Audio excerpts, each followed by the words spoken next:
Huddle Up Podcast is sponsored by Arena Eats.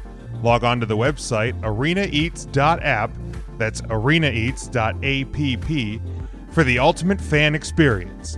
At your favorite sports venue, Arena Eats mobile app, pre-order, express pickup, and in-seat delivery. How do you place your order?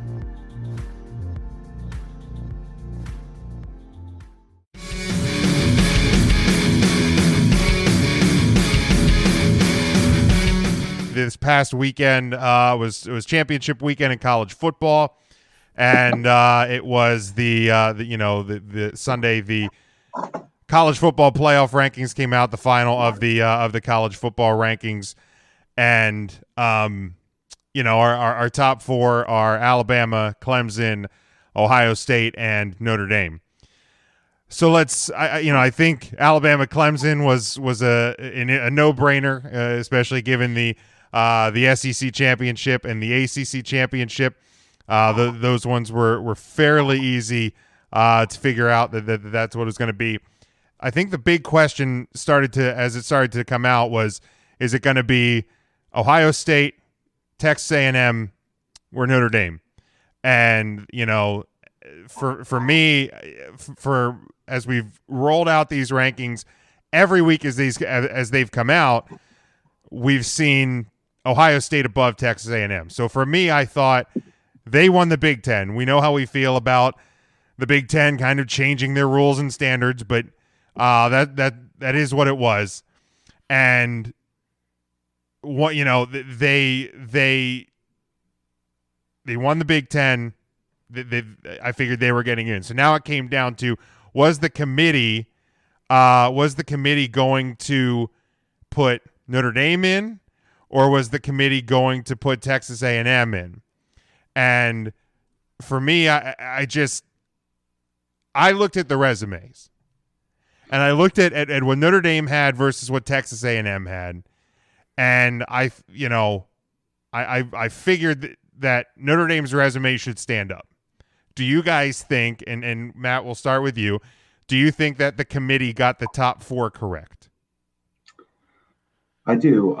I think for me, what it came down to more so wasn't between Notre Dame and A&M, but Ohio State and A&M. If you look at quality wins for the two teams, Notre Dame beat Clemson, number one team at the time. They play the team that's on the field, so I understand the argument that Lawrence and some key defensive players weren't there, but is what it is. And then their next best win is against a top 15 team in UNC. So that kind of negates A&M's biggest win, which was Florida, who stood at 3 losses at that point. Right. So both teams had suffered a big loss to a top-tier team. So I think that kind of washes too. So I think the argument should have just been, does Ohio State have enough to get in? I didn't think so, but the committee did. And I mean, they did go undefeated. They can't help the number of games they played, so I understand that. But as Notre Dame fans, I think we've all heard year in, year out about that 13th data point that Notre Dame never had, playing fewer games than everyone else. Is that really fair? So I think this year that argument's just kind of done. I don't think we'll ever hear it again moving forward.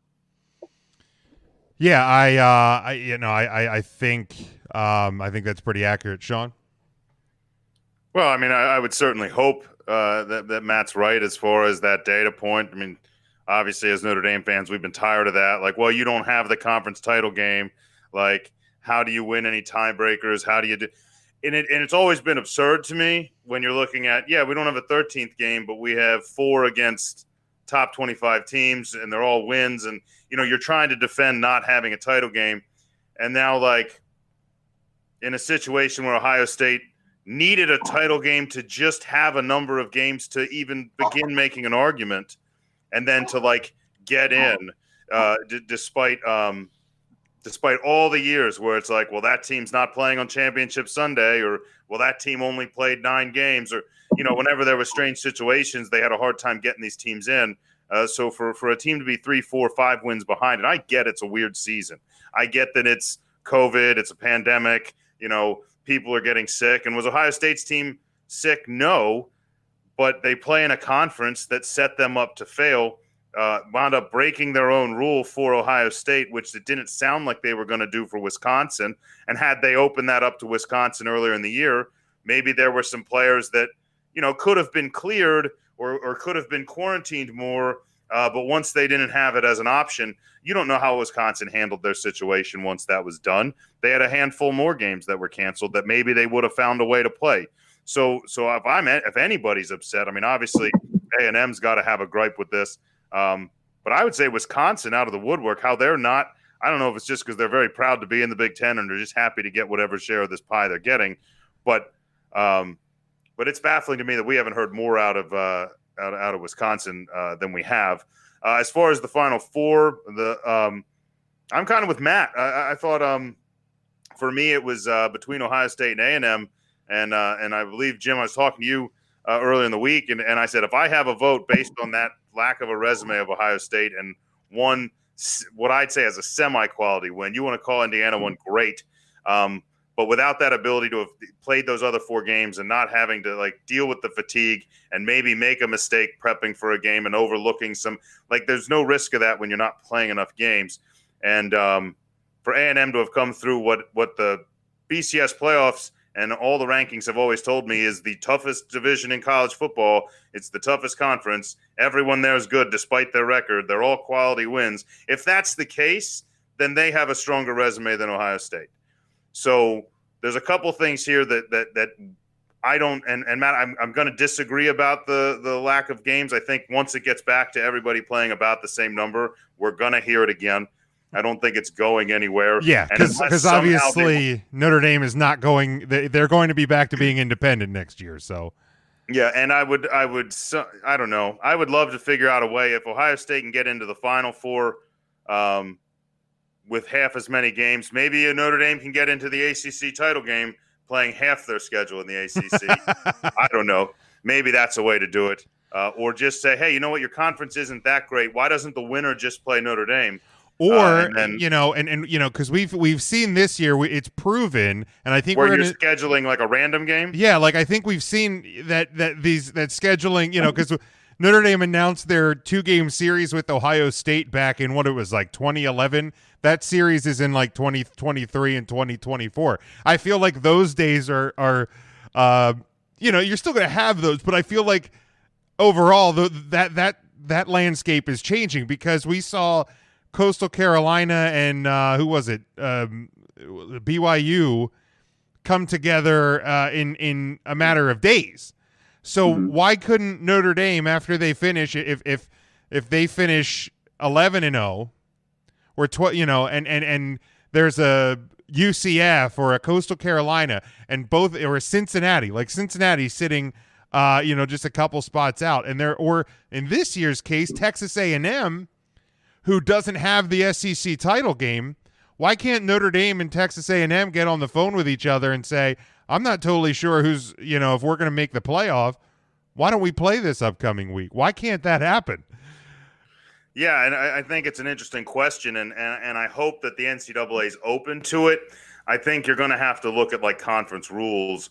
I know if that's all of a sudden allowed, it can't be something that the NCAA or the SEC or the Big Ten field takes away from their title game.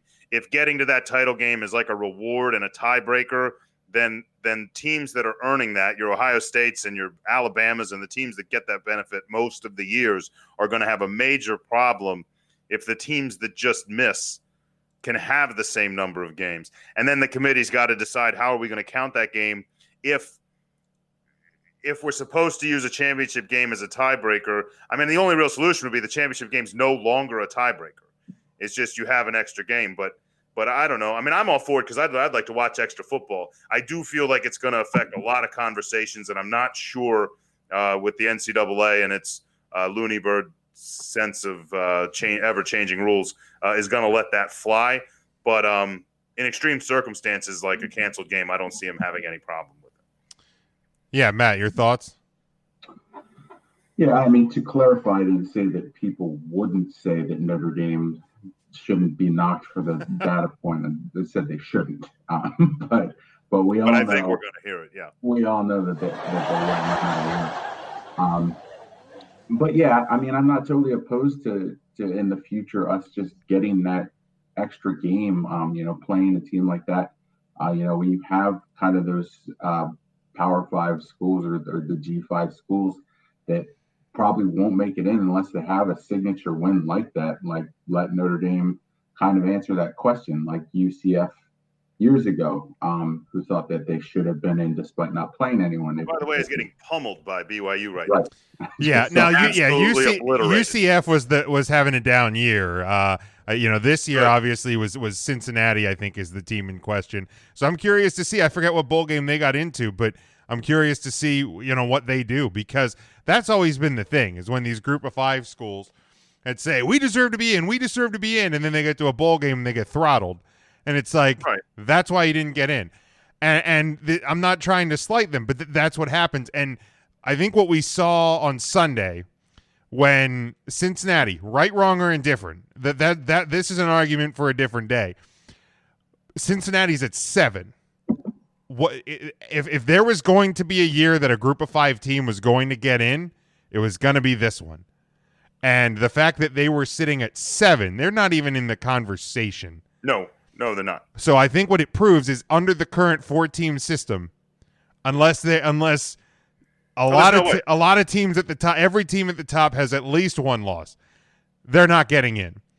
And so again, right, wrong, or indifferent, but that's to me, that's just cold hard fact at this point. Well, yeah, and I mean, to the committee's, I guess, defense and with putting them out and not really allowing them in, I'm like, when you're talking about a lot of people go back and they're like, well, remember when Boise State, got their shot and before the playoff and they got to play Oklahoma? It's like, it's one thing to prepare hook and ladders and trickery and statues of liberty to like, hey, we're here, we got nothing to lose, one game. Like, it's not one game anymore. No. Like, you have to win 2 really, really big ones. And it's not, back when it was like all the bowl games. I mean, you were talking about your major bowl games. It was more than 3 games. You were looking at like your 4 major bowls and a national title game. So you're looking at a total of 10 teams. So you were going to have the opportunity to play like I'm not saying Oklahoma wasn't better than Boise State. And like, let's be honest too. That game, like, you're not playing Alabama in that game. No, that game. It was the 07 Fiesta Bowl. It was 11-0 Boise State, who was 8th or 9th in the country, right. And they played a 11-1 Oklahoma team that was 7th or 8th. That's not the best team in the country. No, at that point. You're not playing even one of the top 5. So my point is, if you're playing the number 1 team, it's going to be a lot different. And kind of alluding back to the extra game thing, maybe the pitch that you're selling to the NCAA doesn't have to just be a Notre Dame rule. And the only way you could do it without affecting conferences, maybe it's as simple as saying, if you play in a conference that doesn't have a championship game, and there's not many of them, or you're an independent, maybe that's the first pitch, is like, instead of saying, can we on the fly schedule a game, pitch it as like, can we just schedule an extra game? Like, is there a chance? Yeah. But it's like, who do you give up your bye week then? Like how?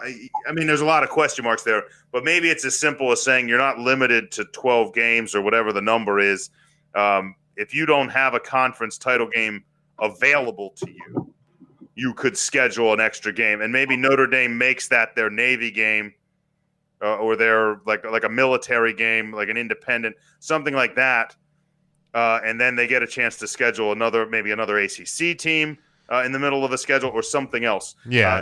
So that would be my argument. If I'm Notre Dame, and I speak with the heads of Notre Dame a lot. They got the dean on speed dial. Oh, of course. The athletic director. We should have him on one of these weeks. I'll try. Yeah. We'll just get. I'll have him give you. I'll have him give you a call. My people call your people. But I know that they're listening in. And my advice to you is, don't ask the NCAA for the golden ticket to let us just do whatever we want, because they're not going to fly. They already think you get what you want. Right. And you do, because you're Notre Dame, and you should. But Notre Dame's been slighted enough times that's in no way true. But that's maybe the argument, is just ask for an extra game that we can schedule ahead of time make up for that if that's a big tiebreaker. But yeah, going forward, I just I think the big slip up there is, and I talked about, I said there was no way that I thought in the 4 teams that Notre Dame wasn't going to draw Clemson in the first round. I thought they had a perfect opportunity to schedule the bully game, because if Notre Dame's kind of a weak, if half the country thinks Notre Dame doesn't belong there, like, make them play in, make them prove it. Be like, all right, look, you lost one real bad, you won one close one, beat Clemson, and you get to go to the title game. And I thought they had the opportunity, because Ohio State was also like, well, do they belong here? Like, is it whatever? Maybe A&M. And so it was really easy to be like, well, if Clemson's 2, then you put Notre Dame 3, and you let the other 2 fight it out for, whereas if Alabama had somehow lost to Florida, I talked to you about, they had the opportunity to say, well, now Ohio State's 3, they'll still play Alabama.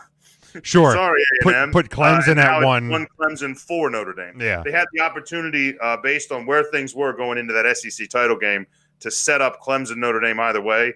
And the fact you're not going to see the bully game unless it's in a title game is kind of a shame. But, we got one more game. That's the bottom. Huddle Up Podcast is sponsored by Arena Eats. Log on to the website arenaeats.app, that's arenaeats.app, for the ultimate fan experience. At your favorite sports venue, Arena Eats mobile app, pre-order, express pickup, and in-seat delivery. How do you place your order? Okay, so the 3 of us are Notre Dame fans. Yeah. So before we get to the pick'ems for some of the bowl games this week, how do we feel? Because I feel like we've been in this spot before.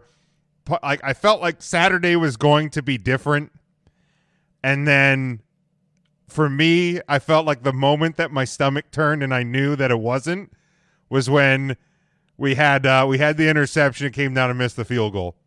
And I'm like, I have seen this game many times. And it obviously it never got better from there. Now we're staring down an Alabama team, which, we were talking last week, Sean, you and I, that we weren't totally sold that Alabama was the best team in the country. I think they're susceptible in their defensive backfield. I think they're susceptible in the middle of the field with their linebackers. I mean, they have a really solid pass rush, but we saw them up big in that game against Florida, and then Florida came back, and if you have 5, 6, 7 minutes more in that game, I'm not entirely sure Alabama finishes that game victorious, because Florida was marching back. So would you rather have had Clemson for the 3rd time and just hope that, I mean, either way, I think the 3 of us are hoping that what happened on Saturday was an anomaly as opposed to the rest of the season, because, regardless of Trevor Lawrence not playing in that first game, Notre Dame was a completely different team in that game in South Bend than they were on Saturday. Defensively, offensively, in the trenches, all of it. It looked like a completely different team. And then against North Carolina, and I'm not suggesting North Carolina is anywhere near what Clemson and Alabama are, but we struggled at first, we settled down, and we ended up pummeling one of the better offenses in college football. So, we're obviously hoping it's an anomaly, but Matt, Sean, do we hope, or are we happier getting Alabama than we were with Clemson, or how do we feel? Matt, we'll start with you. How do you feel about this game? For me, I saw it opened up at 17 points, and maybe I'm just being pessimistic so I don't get my hopes up again. I just hope we keep it close. I think that's kind of the goal. I thought going into Clemson, I was under the impression we were going to lose a close game to Clemson. Okay.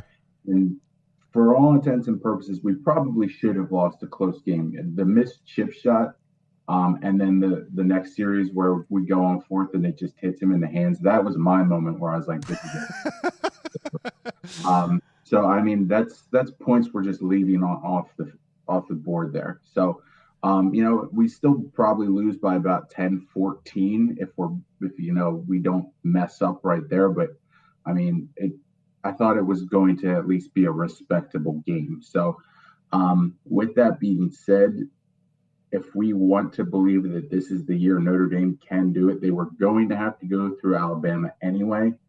So we might as well just take our licks early, in my opinion. I'm not going to say yes, we're going to win, but sure we could. So I think my hopes in this aren't super high. I'm just kind of happy that they're there. They made it. I thought they deserved to make it. If nothing else, like it's the players on that team earned a spot to see if they can hang with Alabama. If they can't, then they can't. But they deserve to be there. We'll see what they do. Yeah, and when it came to Notre Dame or A&M playing Alabama, we already know that A&M doesn't hang with Alabama. They proved that. Right. I don't think. Here's the thing. For me, I don't think either semifinal game is going to be that close. Unfortunately, I think this is a year where you could. I think you should have given Notre Dame Ohio State, and you should have given a best of 3 between Clemson and Alabama. But Sean, where are you at as a Notre Dame fan going into this one? Oh, we lost you. That's all right. I had muted myself to not make an ass of myself while talking or doing something while Matt was saying, and then I made an ass of myself by then trying to talk while the mic was still muted. Moral of the story: don't try not to make an ass of myself. It's going to happen either way. So I need to just stop trying to play that facade. Anyway, far as the game goes, I'm going to jump to A&M's defense for a quick second, and just kind of throw it out there that. First of all, no two games, whether against the same team or not, are the same. True. So if I'm A&M and I'm sure their coach has tried to get this out to the media, just because we didn't hang with them at the beginning of the season doesn't mean we couldn't right now. And I think they're playing. The difference between them and a lot of other teams is they're playing better now than they were when they played Alabama. I'll give them that. To be fair, if Notre Dame's 2 games against Clemson were reversed, we would have come into this second game and people would have said, well, you've already proven you can't hang with Clemson. The first game we showed we did. So 2 very different games. Now, I know quarterbacks were different, but personnel are different on both those teams anyway. So to A&M's defense, take the licks, take them in stride, win your bowl game, finish with 1 loss, end up in the top 5, and come back and do it again next year. As far as Notre Dame, I agree with you. That drive down. Now, in my opinion, inside the 10-yard line, I thought the play calling was a little suspect trying after that turnover. I thought it was a huge opportunity to take an early lead and kind of start getting the other team to go like maybe Trevor Lawrence isn't a big difference. Maybe this defense to get that early turnover and like start rocking momentum your direction was huge. And so because of that, I'm not sure. Play calling aside, I still think they should have thrown the ball sooner inside the 10 instead of just trying to run up the middle against arguably one of the best defensive fronts in college football, as if like the Cowboys are just running Zeke up the middle of Fletcher Cox all day, which they can feel free to do when we play them. That's fine. But it doesn't work. So I thought there was a lot of bad, but even on 4th down, I don't care if it's 4th and a full 10. I feel like when you're that close, an opportunity, worst case you're handing, because if you go for it and you show confidence in your offense and you say, we're going for 6 because we know how important that 6 is. And if we don't, well, Trevor Lawrence is going to have to go the other way. I don't think handing the ball back to Trevor Lawrence from that distance is nearly as debilitating to Notre Dame if it was after a failed 4th down as it was after missing a field goal. And I'm not sure making the field goal really changes a lot as far as Clemson going. Probably not. You know what I mean? Like, even if you make that and it's only 6 points, like Clemson still feels like it's a win and they just go down the field. Maybe they take a 1-point lead, instead of a 4-point Sure. lead. So it's not like it changes a lot. I would have gone for it. Hindsight is what it is. I think there was a lot of poor play calling, and I think as the game went on, the play calling got even more boring because I think Brian Kelly was with me, that he thought Clemson's coming again. I'm not giving anything away. Let's just get him the next time around, and let's go play Alabama. Because let's be fair, Clemson had to win. To be fair, Clemson had to win. Notre Dame didn't. They were playing 4 quarters, no matter what the score was. Like Notre Dame, and yeah, maybe there was a point. Maybe there was, Clemson wasn't going to turn off the Jets because Alabama hadn't played yet. Right. So there was still the opportunity. They could try to sell themselves as number 1. Wins in a close, ugly-looking game, maybe they get a chance to be the number 1. And depending who's there, maybe Notre Dame's out, maybe it's A&M. You want to play the 4.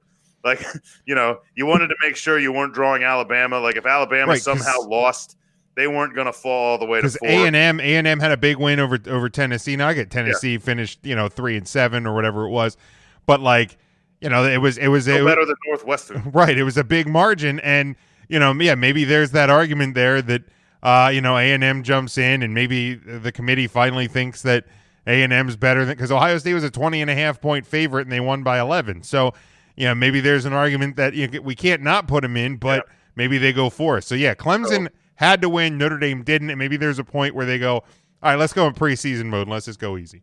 Yeah, and I think the big difference between a Trevor Lawrence Clemson and a not Trevor Lawrence Clemson, that freshman had a ton of skill, has a great arm, obviously threw for 400 yards against us, Sure. Did pretty well.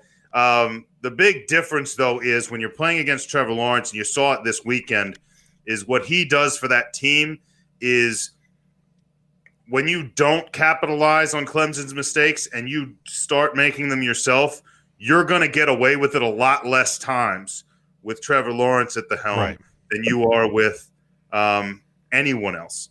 So, and unfortunately for Notre Dame, Alabama, that's Alabama. Yeah. Like, Clemson with Trevor Lawrence is what Alabama is all the time.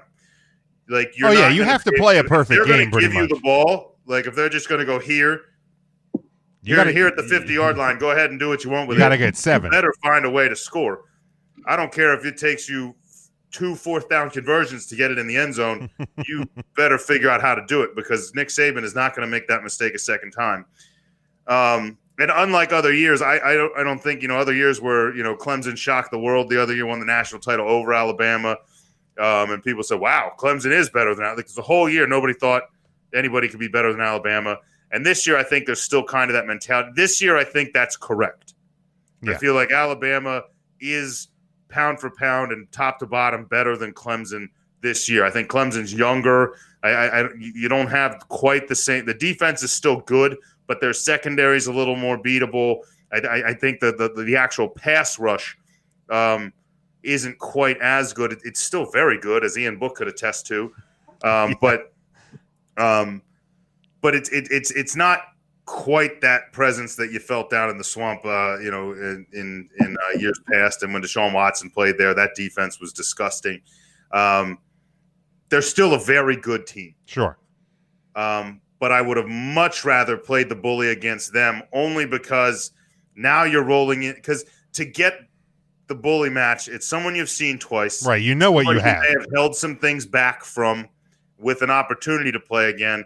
And you got a chance to take a win and roll it into Alabama with a little bit of confidence. Right now, Brian Kelly is fighting to find the confidence on his team and find out where the wins are, because Ian Book looked awful. Ian Book looked like Ian Book that we've known for 3 years. The Ian Book we've been afraid of showing up all year showed up in the worst possible spot for him to show up. Absolutely. It's not all his fault. No, not at all. Times, drop passes that weren't necessarily his fault, and some play calling that wasn't his fault, and yada, yada, yada, game script, whatever you want to say.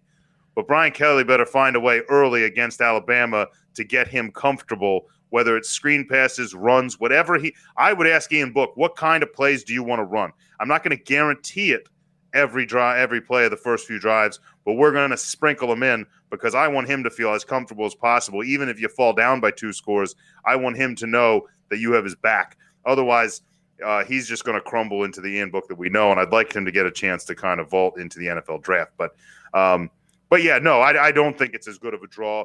I mean, I know you got to play him either way, and that's the way it crumbles now.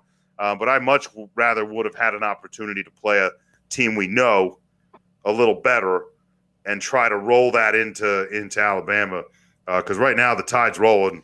Not as strong as we used to seeing, but I know of the other 3 teams in there. If I was Nick Saban, I don't want to say it about my own team, but I know he's probably fairly grateful that he drew Notre Dame and not the other 2. I mean, I've heard you comment on the play calling, Sean. Are you saying that the exhaustive search that they did to find coordinator in Tommy Rees maybe could have spent a little bit more time, like, looking at resumes? Yeah, maybe. Probably would have been, we've done it before. QB coaches, D-backs, other things where you bring in a guy. But like, I'm not saying Reese. I think Tommy Reese has actually done a pretty damn good job this year drawing up plays for the most part. There's been I would think so, but I think like in this big of a situation, and unfortunately for Tommy Reese, in big situations as a player, he also tended to go a little bit safe and simple, and it cost us some games. So it's not a surprise that as a coordinator, he starts jumping to safe and simple, like run up the middle, don't mess this up, let's at least get 3. Like those kind of mentality, like there's 2 different mentality. And I don't think the speed of the game now plays to that old mentality of like, well, let's play it safe. Sure. You have to take risks, especially when you're arguably an underdog, and by Vegas's books, definitely an underdog. You got to take some risks. You got to push some buttons. You got to see what that lever does. And I don't think we did any of that on Saturday. Well, I mean, Tommy's good at calling plays for Ian Book because they're the exact same quarterback. Well, except that Ian can run. Yeah, I was gonna say, Tommy Reese had feet of a cinder block. There were cinder blocks on the bottom of his legs. Yeah, he like Peyton Manning and Tom Brady have very similar. I would like to see the 3 of them run a race. Right, yeah, that would be fantastic. Reese has to be younger than both of them. I think he still loses to the 2 of them. Probably. To Reese's credit, I mean, he took more chances than I think I've ever seen Ian Book take, which is why his turnovers were more. But they both have the same limitations. But you saw in the Clemson game, Book was on the move. Book was throwing to some receivers that sometimes were a little more covered than I thought, but he was making the throws and he was taking some chances. And yeah, he was risking making a mistake, but there's a point where like that has to happen. We were down points late and he put together a drive, and whether it was Reese calling it, whether it was Kelly, whether it was things at the line of scrimmage, I don't know, but Book looked great. That's the book I want to read. Yeah. I don't want to read the book that was put on the field this weekend. Yeah, that book sucked. Put Book back in the playbook.